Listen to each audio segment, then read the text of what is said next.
ഈ കവടി തുള്ളി പോണത് നല്ല മാരക ചീത്തയേക്കാനാണ്. So let's go to the next destination, Lotus Mahal. Basically a fusion of Indian tradition and Islamic architectural designs.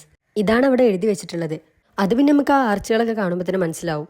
Like നമ്മളെ പള്ളികളുടെയൊക്കെ എവിടേക്കോ ഒരു ടച്ച്. ഇവിടുന്നാണ് ഞാൻ ചീത്ത വാങ്ങിയത്. നെറ്റിന്റെ ഭാഗത്താണെങ്കിലും ചെറിയൊരു സങ്കടമുണ്ട്. കാരണം രാത്രി നല്ല ഉറക്കൊഴിഞ്ഞ് പഠിച്ചെടുത്ത സ്റ്റെപ്പാണ്. ഒരു ഷൂട്ടിംഗ് ലൊക്കേഷന് പറ്റിയ ഏരിയ, നല്ല കാറ്റും. ഡാൻസ് എന്നൊന്നും പറയാൻ പറ്റില്ല, രണ്ട് സ്റ്റെപ്പ്. വീഡിയോ എടുക്കാം, പക്ഷെ റീൽ എടുക്കാൻ പാടില്ല പോലും.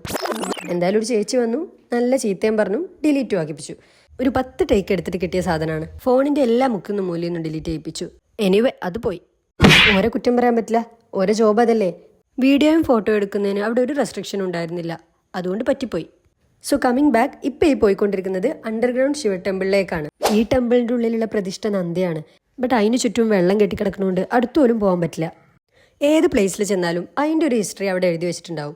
പിന്നെ എല്ലാം കൂടെ വായിച്ച് മനസ്സിലാക്കി ഹംപി കാണാന്ന് വെച്ചാൽ അതൊരു 3 ദിവസം മതിയാവില്ല. അതുകൊണ്ട് കുറച്ച് വായിച്ചിട്ട് ബാക്കി ഞങ്ങൾ അങ്ങോട്ട് ഇമാജിൻ ചെയ്ത് അങ്ങനെ ഒരു നല്ല നാടൻ താലിയൊക്കെ കഴിച്ച് നേരെ ക്യൂൻസ് ബാത്ത് കാണാൻ സത്യം പറഞ്ഞ ഒരു ക്യൂരിയോസിറ്റി ഒക്കെ ഉണ്ടായിരുന്നു, പ്രത്യേകിച്ച് കൂടെയുള്ള 2 അത് പിന്നെ അങ്ങനെയാണല്ലോ. എന്നാലും എൻ്റെ ഡൗട്ട്, ശരിക്കും ഇതൊരു ബാൽക്കണി ഒക്കെ ഉള്ള കുറെ ആൾക്കാർക്ക് ചുറ്റും നിന്നും കാണാൻ പറ്റുന്ന ഒരു സെറ്റപ്പ് ആയിരുന്നു. സാധാരണ ബാത്ത് എന്നൊക്കെ പറയുമ്പോൾ നമ്മളത് എക്സ്പെക്ട് ചെയ്യൂലോ. ഇതിലേക്ക് വെള്ളം വരാനും പോവാനും ഒക്കെ ഉള്ള സെറ്റപ്പ് ഉണ്ട്. നമുക്ക് ഇന്നുള്ള ഈ സൗകര്യങ്ങളൊന്നും അന്ന് അവർക്കില്ല. പിന്നെ എങ്ങനെയാവും ഇവർ ഇത്രയും വലിയ ബിൽഡിംഗ് ഒക്കെ കയറ്റിയിട്ടുണ്ടാവുക? ആൻഡ് ഇതാണ് പുഷ്കരണി. ഞാൻ ആദ്യം അതൊരു പ്ലേസ് ആണെന്നാണ് വിചാരിച്ചത്, പിന്നെയല്ലേ മനസ്സിലായത്. പക്ഷെ അല്ല, കുളം പോലത്തെ എല്ലാ സെറ്റപ്പിനും അവിടെ എഴുതിയിട്ടുണ്ടായിരുന്നത് പുഷ്കരണി എന്നാണ്.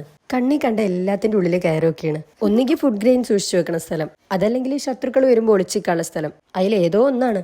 Finally this is the second last place for the second day, Mahanavami Dibba. Anand മൂവിയില് റോഷൻ ആ മാസ് ഡയലോഗ് പറയണതും ഗെയിം കളിക്കുന്നതൊക്കെ ഈ സ്പോട്ടിൽ വെച്ചിട്ടാണ്. പണ്ട് രാജാവ് കയറിക്കുന്ന സ്ഥലമായതുകൊണ്ട് ഇവിടെ നിന്ന് ഹംപി ഫുള്ള് കാണാം. അങ്ങനെ ഇന്നത്തെ ഈ ഡേ റാപ്പപ്പ് ചെയ്യുന്നത് visiting our last destination Anjanadri hill, also called monkey temple. അതിന്റെ മുകൾക്ക് കയറാൻ ഇത്തിരി കഷ്ടപ്പാടുണ്ട്. കുറെ കാലമായിട്ട് മേലനങ്ങാത്തോണ്ട് അതിൻ്റെതായിട്ടുള്ള എല്ലാ ബുദ്ധിമുട്ടുണ്ടേനും. പ്രായമായവരൊക്കെ കഷ്ടം. അത്യാവശ്യം സ്റ്റെപ്സ് ആൻഡ് നല്ല വേർട്ടിക്കൽ ആയിട്ടുള്ള കയറ്റം. But it was worth because of this and this. അത്രയും ഹൈറ്റിലുള്ളതുകൊണ്ട് ഹംപിന്റെ ഒരുപാട് ഏരിയ കാണാൻ പറ്റും. ആൻഡ് ഓൾസോ ഇവിടുത്തെ മെയിൻ വാട്ടർ സോഴ്സായ തുംഗഭദ്ര റിവറാണ് കാണുന്നത്. നല്ല കാറ്റ്, ഒരു ചെറിയ ചാറ്റൽ മഴ, പിന്നെ അടിപൊളി വ്യൂ. ആ കാറ്റൊക്കെ കൊണ്ട് കുറേ നേരം അവിടെ ഇരുന്നു. 4 ആളും ഇരുന്ന് കുറേ വർത്താനൊക്കെ പറഞ്ഞ് മൈൻഡൊക്കെ റിലാക്സ് ചെയ്ത് അവിടെ നിന്ന് ഇറങ്ങി. പിന്നെ നേരെ ഉടുപ്പി. ഇന്ന് നല്ല പണിയെടുത്താണല്ലോ, അതുകൊണ്ട് നല്ല ചൂടുള്ള സൂപ്പൊക്കെ കുടിച്ച് ഒരൊറ്റ കിടത്തം. എനിക്ക് പക്ഷേ ഹംപിയുടെ ഒരു ഫീൽ കിട്ടിയ പ്ലേസസ് ഇതൊന്നുമല്ല. But let's see that on next video. Tata.